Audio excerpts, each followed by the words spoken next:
বিকাশে প্রায়শই আমাদের অনেক টাকা থাকে, সেই টাকাগুলো আমরা কম খরচে কীভাবে উত্তোলন করা যায় সেটির চিন্তা করে থাকি। আমরা জানি যে যদি আমরা প্রিয় করে নিই এজেন্ট নম্বরে, তারপরেও 14 টাকা 15 টাকার মতো কাটে। তো আপনি যদি আপনার একটি ভিসা কার্ড থাকে, খুব সহজেই কিন্তু ভিসা কার্ডে ট্রান্সফার করতে পারেন। বিকাশের অনেক টাকা থাকলে সেক্ষেত্রে চার্জ অনেক বেশি আসে। আপনি যদি বিকাশ থেকে কার্ডে ট্রান্সফার করেন, অর্থাৎ একটি ভিসা কার্ডে কীভাবে ট্রান্সফার করে সেটা আমরা দেখে নেব, এবং ভিসা কার্ড দিয়ে টাকা তোলেন তাহলে কিন্তু অনেক সাশ্রয় হবে।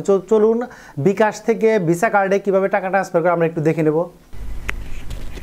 প্রথমে আপনি বিকাশে ঢুকে অ্যাড মানি করবেন। অ্যাড মানিতে ক্লিক করে দেখুন ভিসা লেখা আছে, ভিসা সিলেক্ট করবেন। ভিসা সিলেক্ট করে আপনার যে ভিসা কার্ডের নম্বর, সেই নম্বরটি কিন্তু আপনাকে এখানে দিতে হবে। তার আগে আপনার কত টাকা অ্যাড করতে চান সেটি সিলেক্ট করে নিউ কার্ড আপনাকে সিলেক্ট করতে হবে, নতুন কার্ড অ্যাড করতে চাইলে।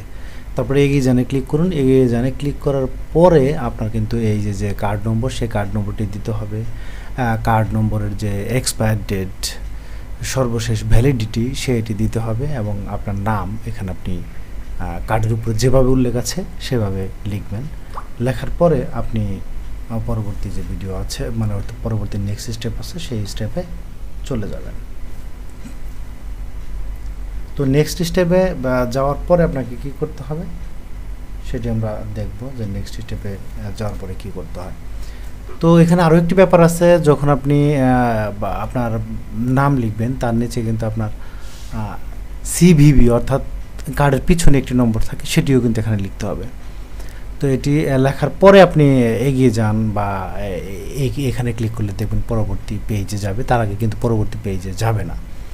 তো আপনি মনে করুন সব তথ্য আপনার দেওয়া শেষ। এই যে আমরা এখন কার্ডের যে পিছনের নম্বর সেটি দিচ্ছি, সেটি দেওয়া শেষ হলে আমরা পরবর্তী পৃষ্ঠায় চলে যাব। পরবর্তী পৃষ্ঠায় অবশ্যই এগিয়ে জানে বা নেক্সট ক্লিক করে যেতে হবে। যাওয়ার পরে দেখুন আপনার মোবাইলে একটি ওটিপি আসবে, অর্থাৎ যে মোবাইল নম্বর দেয়া আছে ওই কার্ড বিপরীতে, সেই মোবাইল নম্বরে একটি ওটিপি যাবে। আপনি মোবাইল নম্বর সিলেক্ট করে ওটিপি পাঠান। আপনি চাইলে ইমেল সিলেক্ট করে পাঠাতে পারেন। তো মোবাইল নম্বর সিলেক্ট করলাম আমরা। এখন সাবমিটে ক্লিক করলে দেখুন ওটিপিটা চলে যাবে, বা নেক্সটে ক্লিক করলে। এখন মোবাইলের ওটিপিটি আপনাকে এখানে লিখতে হবে।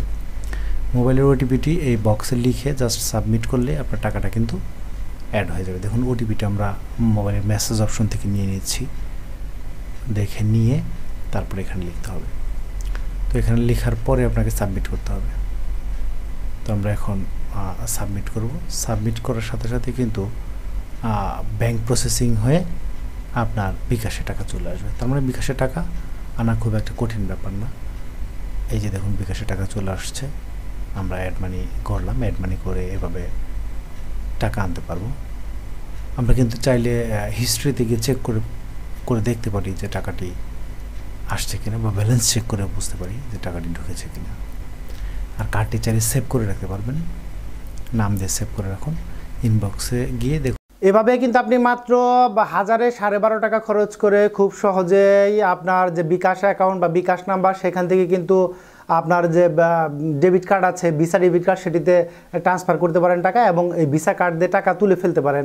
ফলে আপনার বেশ কিছু টাকা সাশ্রয় হবে। তো তারপরেও যদি এটি করতে কোনো সমস্যা পড়েন, আপনি ভিডিও কমেন্ট সেকশনে কমেন্ট করতে পারেন। ধন্যবাদ।